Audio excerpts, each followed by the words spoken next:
Welcome to Share Views, where I'm joined by Howie Li, CEO of Canvas at ETF Securities. How are you today, Howie? Very well, thank you. All right, we're going to explore the wonderful world of cybersecurity. I've got lots of questions which are not necessarily appropriate to what you do, but the first, obviously cybersecurity has been in the news and it continues to be in the news on a periodic basis. Has that changed the public's perception of it? I think cybersecurity has obviously been covered by the press quite a lot in recent months. What we've noticed over the last couple of years, since we started following it, is that it's coming into the news much more frequently. The attacks themselves seem to be becoming more sophisticated, but more importantly, there's actually different sources and different types of attacks. But what is very clear is that the government agenda globally is positioning much higher on their agenda, but also corporations are increasing their spend.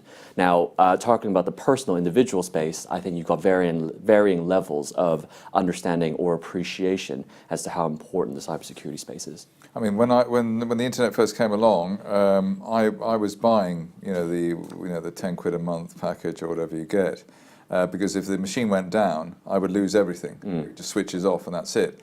Now you have things backed up in the cloud. I mean, there are things which mitigate the worst effects of cybersecurity or being hacked or the WannaCry situations, and so maybe people aren't so keen to spend. It's not so much that, right? Because if you're storing information on the cloud, that is a way to back up your information in case you've got a virus, in case you lose something.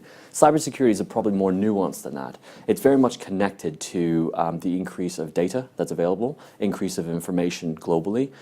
So there's no doubt that you kind of rewind, say, 5-7 years ago, how many people are glued to their smartphones on the tube or on the buses. Nowadays, that's pretty common, and it's pretty common for people to be doing internet banking. Pretty common for people to be buying stuff online.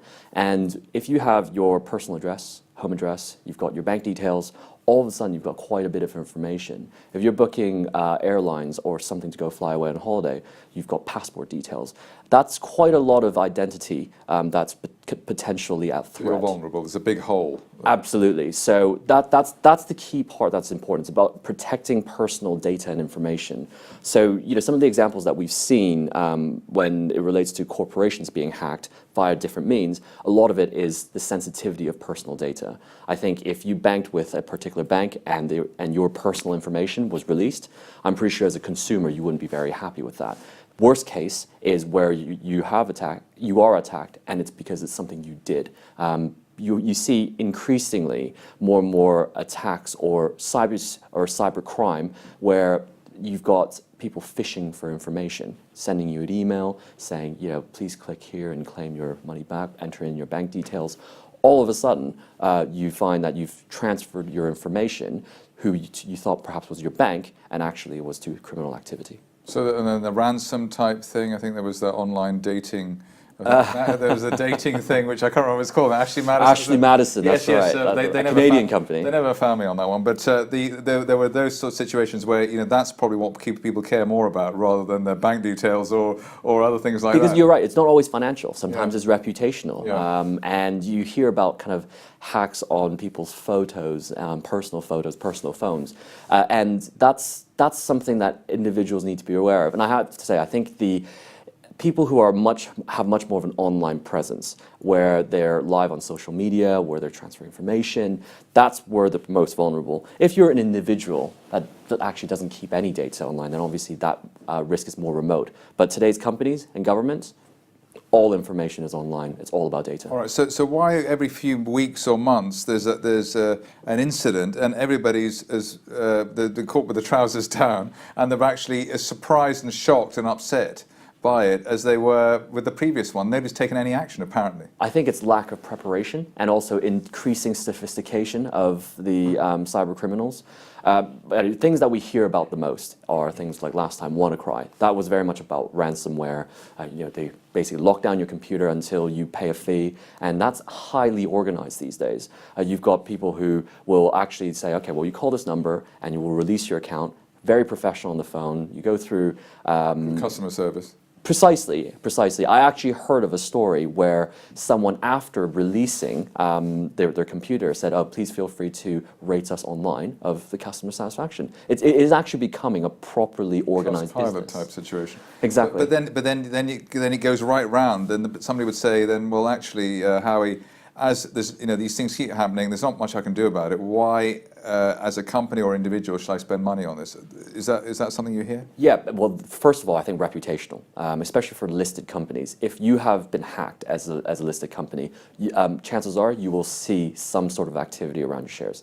Then it talks about, people want to know about the robustness of your IT systems, how you handle personal information. There's a big amount of... So you look foolish. I mean, you look foolish or negligent, etc. You look foolish, you look negligent, and you don't look like you're on top of security. And then that's very important if you're handling personal information. It's a good thing Yahoo was taken over then, so it doesn't have that problem anymore.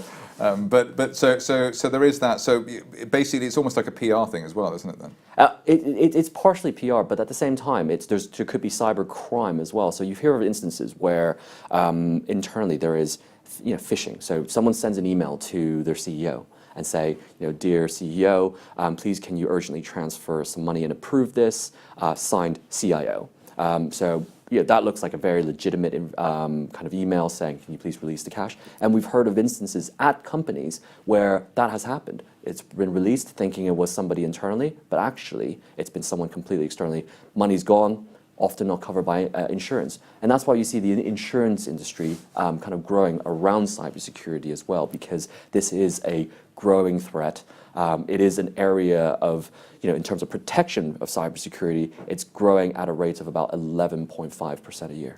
So private investors, what's the opportunities? What are the opportunities? Or what do you think is the best way forward at this stage? Yeah, so for private investors, you've got to really understand that in order to access the growth of the cybersecurity protection market, there's only a handful of listed companies, certainly here in the UK, but also globally.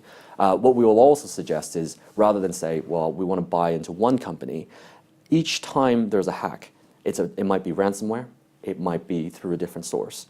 Different companies, as it relates to hardware and software, may be stronger in some areas than others. So for us, it's very much about a diversified approach. And then on the other side, there is service providers who help consult and explain to consumers what is the best way to protect themselves. So for us, at ETF Securities, we've been working together with a partner of ours to build an index that essentially gives you global exposure to both the infrastructure providers, so the hardware and the software, as well as the service providers. And this is very much a global approach, and this is something that so individual investors here in the UK can buy it through a single product. So you don't have to try to be choosing between Phalanx and FireEye and this and that, and defense. I think there's other companies around here. So it's a one-stop place for that asset class. Yes, I think the diversified approach is very important because you do see spikes in some of these companies. A lot of them are small to medium size. So from a kind of investor diversification point of view, it makes sense to be exposed to multiple. Also, what you're buying into here at the moment is actually the long-term theme here, not just the individual company performance, which has various factors that can affect it. It's about buying into and understanding that cybersecurity is going to be more important in our lives. It's going to affect governments, companies as well as individuals, and having the exposure to the entire kind of cybersecurity ecosystem is really the best way for investors. Finally, we all know about the FAANG stocks, and there's other acronyms, FAANG, and all the other stuff going on. Do you think that cybersecurity there could be one of the companies there could become a FAANG over a 5-year period? Well, it absolutely could possibly happen. More likely, I think, is that some of these bigger shops are going to acquire some of these smaller ones because, let's say, they might not have enough penetration into the cybersecurity space. But never say never, right? Amazon is one of those big success stories that started small.